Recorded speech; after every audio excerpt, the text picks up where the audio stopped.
Assalamualaikum warahmatullahi wabarakatuh.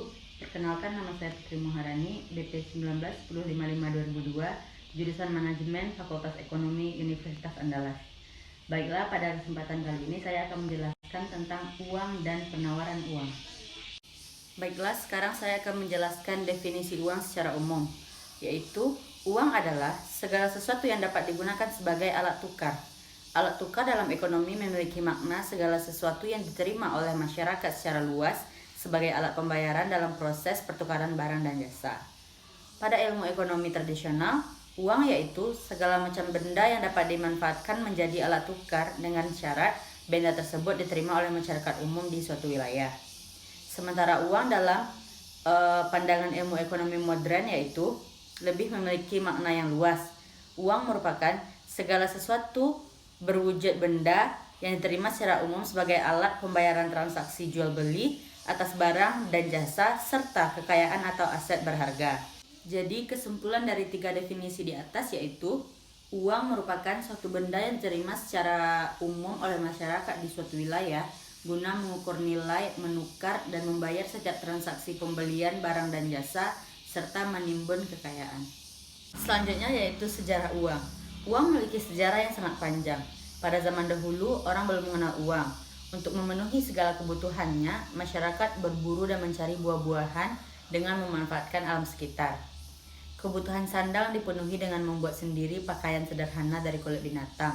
Dan kebutuhan papan juga dibuat sendiri dengan membangun gubuk dari batang-batang atau akar-akar pohon besar dan jerami atau dedaunan sebagai atapnya. Seiring berjalannya waktu, kebutuhan masyarakat semakin beragam.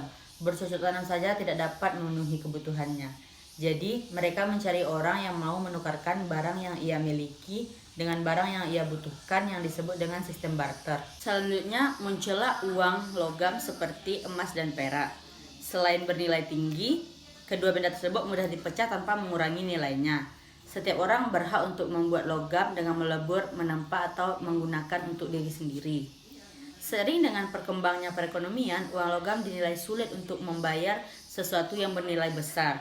Jadi, sebab itu lahirlah uang kertas yang permulaannya merupakan alat bukti kepemilikan perak dan emas. Artinya, uang kertas yang beredar mempresentasikan suatu jaminan 100% kepemilikan emas dan perak.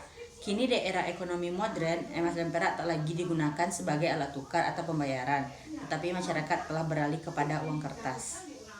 Selanjutnya yaitu fungsi uang. Fungsi uang dapat dibedakan menjadi 2, yaitu fungsi asli uang dan fungsi turunan uang. Fungsi asli uang ada 3, yang pertama sebagai alat tukar, yang kedua sebagai satuan hitung, dan yang ketiga sebagai penyimpan nilai.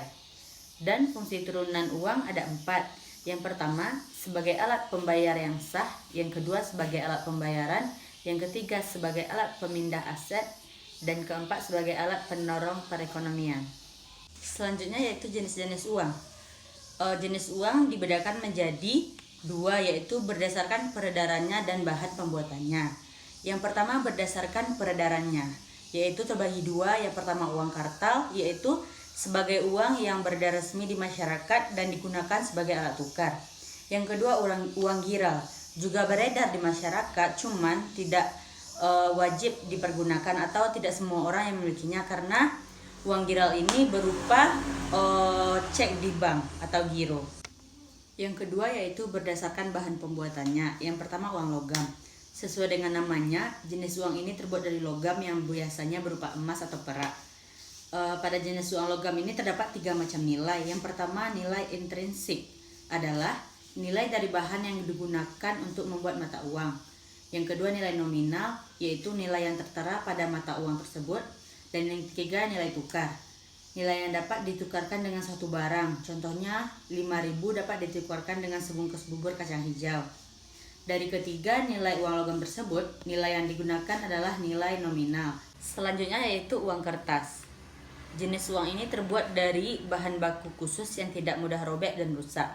Uang kertas didesain sedemikian rupa dengan memadukan gambar, simbol, dan logo tertentu yang mudah dikenali oleh masyarakat. Misalnya, uang kertas 1.000, 2.000, 5.000, 10.000, 20.000, dan 100.000. memiliki desain dan warna yang berbeda sehingga masyarakat mudah mengenalinya. Selanjutnya kita masuk kepada penawaran uang. Penawaran uang didefinisikan sebagai jumlah uang yang tersedia dalam perekonomian untuk membiayai transaksi-transaksi yang dilakukan dalam masyarakat. Konsep penawaran uang atau money supply atau yang lebih dikenal sebagai uang beredar memiliki arti yang kompleks dan dibedakan ke dalam beberapa bentuk, yaitu M0, M1, M2, dan M3. Yang pertama yaitu M0 atau uang inti. Uang yang berupa uang cetakan dalam bentuk kertas maupun logam, hasil cetakan perum peruri dan peredarannya diatur oleh Bank Indonesia. Yang kedua, penawaran uang M1. Dalam arti sempit meliputi uang kartal, yaitu uang kertas dan logam, ditambah uang giral yang dikeluarkan oleh bank umum dalam bentuk cek atau biliet giro. Dan yang ketiga, penawaran uang M2. Penawaran uang dalam arti yang lebih luas meliputi M1 ditambah dengan tabungan dan deposito berjangka di bank umum. Tabungan dan deposito berjangka dinamakan juga sebagai uang hasil atau quasi money. Yang terakhir yaitu penawaran uang M3.